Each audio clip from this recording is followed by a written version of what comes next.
Պարոն Աբրամյան երեք Սարդարապատում Նիկոլ Փաշինյանը ասում էր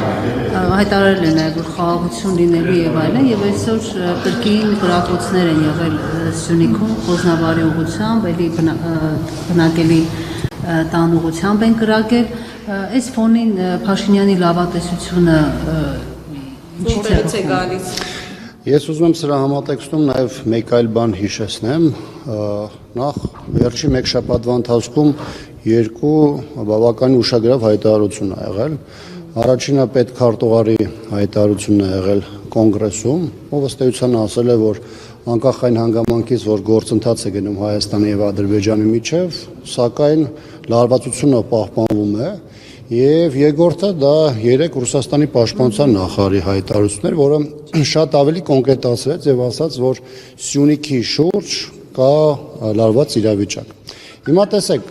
տեղի ունեն գործընթացներ, որոնք կարող են արտաքուս շերևալ, որովհետեւ բանակցային գործընթացի կամ աշխարհակաղակական տարբեր դերակատարների զրույցները, քննարկումները կամ նրանց ներկայացվող հատուկ ծառայությունների կողմից ներկայացվող տարբեր տեղեկանքները բնականաբար դրանք հանրայնացման ենթակա չեն լինում եւ այս պարագայում հասարակությունը հատկապես եթե դա վերաբերում է մեզ բնականաբար լայնորեն չի տիրապետում իրավիճակային այն խնդիրներին կամ ռիսկերին, որոնք առկա են, որովհետեւ հատկապես Սյունիքում ստեղծված իրավիճակը բացառապես պայմանավորված չէ միայն Հայաստանի եւ Ադրբեջանի միջև հարաբերություններով կամ դրա հնարավոր կարգավորմամբ, որովհետեւ Սյունիքի դերը աշխարհագրական առումով եւ նաեւ Իրանի հետ հարաբերության հանգամանքով ունի ոչ միայն ռեգիոնալ, այլ ես կասեի նաև աշխարհակաղակական բնույթ եւ այս հայտարարությունները, որոնք հնչել են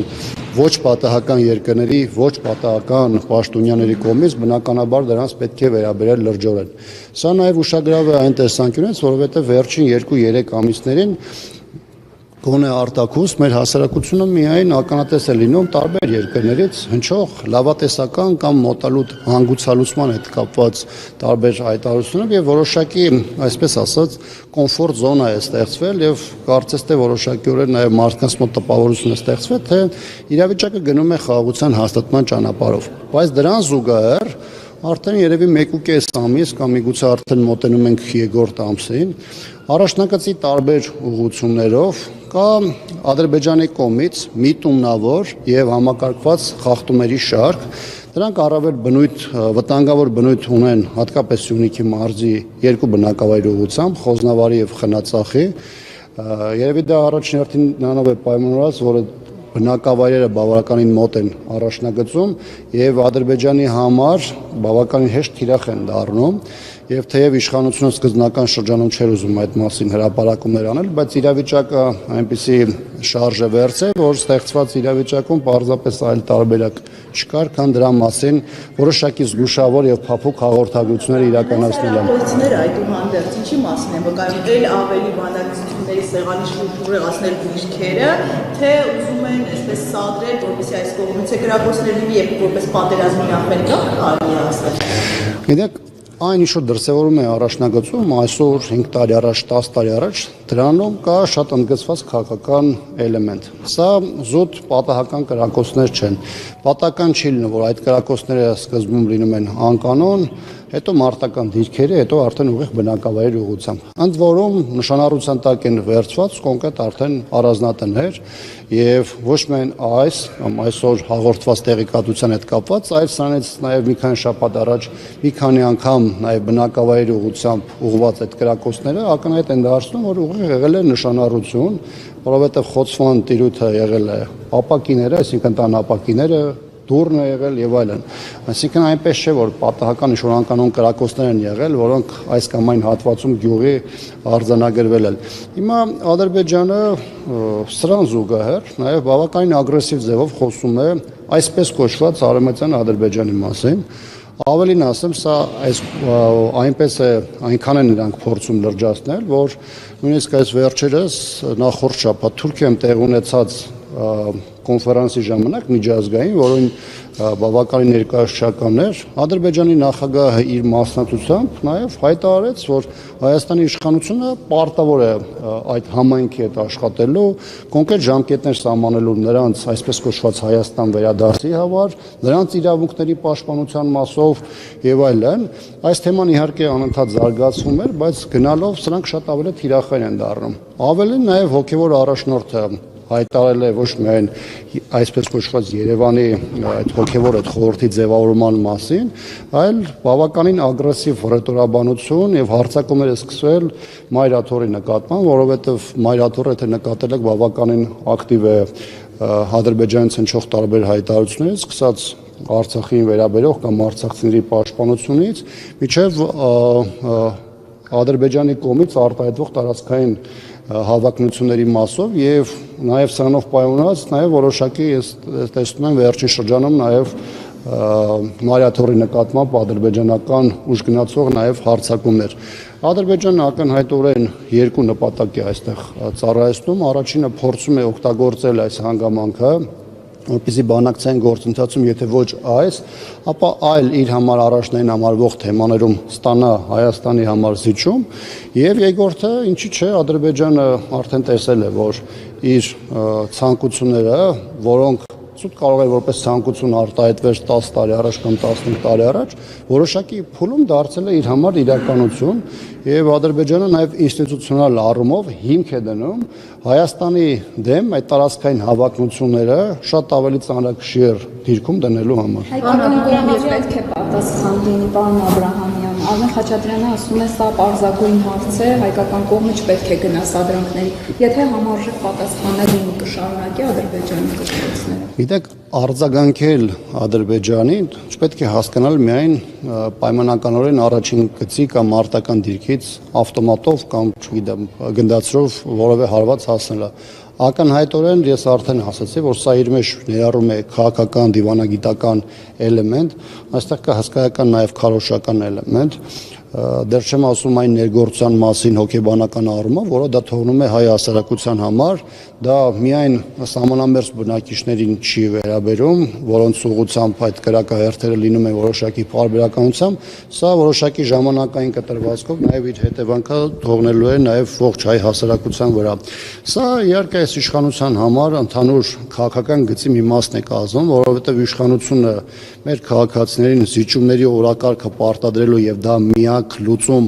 առաջադրելու պայմաններում փորձում է նաև օգտագործել ադրբեջանական ագրեսիվ գործողությունները ցույց տալու համար, որ հայ ժողովուրդը պարզապես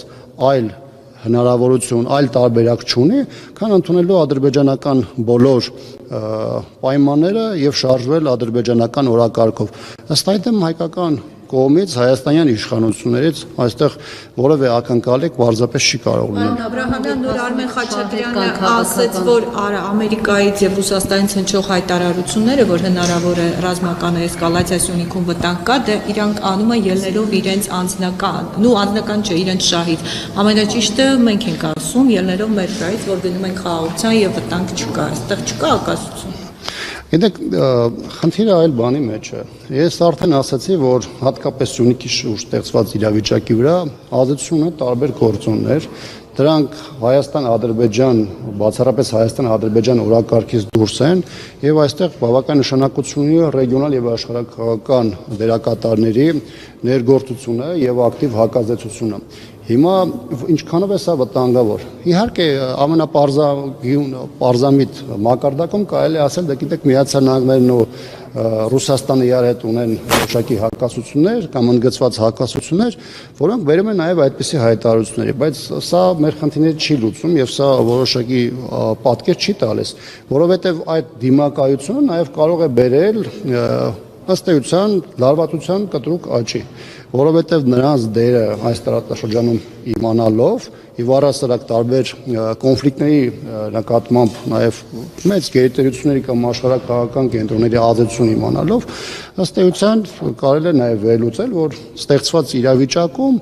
այդ լարվածության լիցքաթափումը կախված չէ միայն Հայաստանից եւ Ադրբեջանից եւ որևէ մեկը չի կարող բացառել, որ այդ դիմակայությունը կունենա որոշակի դրսեւորումներ ինչը առաջին հերթին վտանգավոր է Հայաստանի համար, որովհետև Հայաստանի իշխանությունը եւ իր ստեղծած համակարգը պարզապես հնարավորություն չունեն արդյունավետ ձևով հակազդելու այն մարտահրավերներին, որոնք այսօր դրսևորվում են տարբեր մակարդակում։ Երբ ասում եք այդ շահերը կան, դա արդյոք ուղիղ կապ ունի այսպես կոչված Զանգեզուրի միջանցքի մասին, ինչի համար են իրենց Սյունիքը, այսպես եւ Ֆրանսիայի ընդդեմ պատասխանատվություն բացել ամսի 2-ին կարծես բացում են, Ռուսաստանի դեպքում դեռ ցկցկվում է։ Ինչն է այդ շահերը, այսինքն իշխանությունը ասում է, որ այդ թեման փակվել է Զանգեզուրի միջանցքի այլ ճանապարհներ, չգիտեմ տարբեր վերահսկողություն, բայց արդյոք հենց այս ճանապարհի հարցն է աշխարհաքաղաքական այսպես գերտերությունների այդ դիվանագիտական ներկայացությունների բացումը ըստ էության ցույց է տալիս այն մրցակցությունը եւ հետաքրությունը, ինչի մասին ըստ էության ես խոսեցի, որքան ես տեղյակ եմ, ռուսական կողմի նախաձեռնությունը եւ Հայաստանի իշխանություններին այդ տեղեկատվության փոխանցումը իրենց մտադրության մասին հյուպատոսության բացման մասով, նույնիսկ ես կարծում եմ շատ ավելի վաղ է եղել, քան եղել է ֆրանսիական առաջարկը։ Եվ այս պայմաններում իհարկե այստեղ մտորելու կամ քննարկելու հարցեր կան, ակնհայտ է կա կոնկրետ վերաբերմունք, դիրքորոշում, ես չեմ ասում սա լավ է կամ վատ է, բայց ակնհայտ կա մրցակցություն, Հայաստանի իշխանությունները տարբեր իրավիճակներում կոնկրետ ունեն իրենց մոտեցումներ ու վերաբերմունքը, ինչը արտահայտվում է եւ նաեւ արտահայտվում է ռուսական այդ հյուպատոսության աշխատանքների, այսպես ասեմ, անդադ ձգվելու առումով, բայց առաջին հերթին այս երկրների համար ասում եմ երկու կարևոր հանգամանք է։ Առաջինը Իրանի սահմանակից լինելու հանգամանքը, որովհետև Իրանի դեմ հնարավոր գործողությունների, այդ գործողությունները միայն ռազմական նկատի չունեմ, շատ կարևոր է թե սահմանակից երկրները ինչպեսի վերաբերմունք եւ դիրքորոշում ունեն Իրանի նկատմամբ եւ բնականաբար յուրաքանչյուր իր շահերի շրջանակներում փորձում է Հայաստանի իշխանություններին տանել այդ դաշտ եւ երկրորդը հատկապես վերջին տարիներին Սյունիքը դիտվում է որպես կոմունիկացիոն ուղի, սկսած Չինաստանից Թուրքիայով դեպի Եվրոպա գնալու առանցքից, նաև այլ տեսանկյունից Ռուսաստան, Իրան եւ այլն առանցքի առումով եւ այստեղ յուրաքանչյուրը ունի իր պլանները, յուրաքանչյուրը փորձում է հնարավորինս իր համար վերահսկելի դարձնել Սյունիքը։ Հիմա այն իրավիճակում, երբ որ աշխարհաքաղաքական որևէ կենտրոն կամ միգուցե մի քանի դերակատարներ տեսնեն, որ գործընթացը գնում է ոչ իրենց համար նախընտրելու ուղղությամբ, միգուցե նաև փորձեն հրահրումներ կազմակերպել։ Դրա համար եմ ասում, արտաքին գործունը այստեղ կա եւ անկախ նրանից թե Հայաստանի իշխանությունները պատկերացնում են, չեն պատկերացնում կամ գիտակցված չգիտակցված են հայտարարություններ անում, ամեն դեպքում հատկապես Սյունիքի նկատմամբ այդ ռեգիոնալ եւ աշխարհաքաղաքական ազդեցությունը կա եւ նաեւ որոշակի դեպքերում ունենում է որոշիչ ազդեցություն, հատկապես եթե Հայաստանում այս որակի, այս մոտեցման եւ այս քաղաքականության կառավարիչներն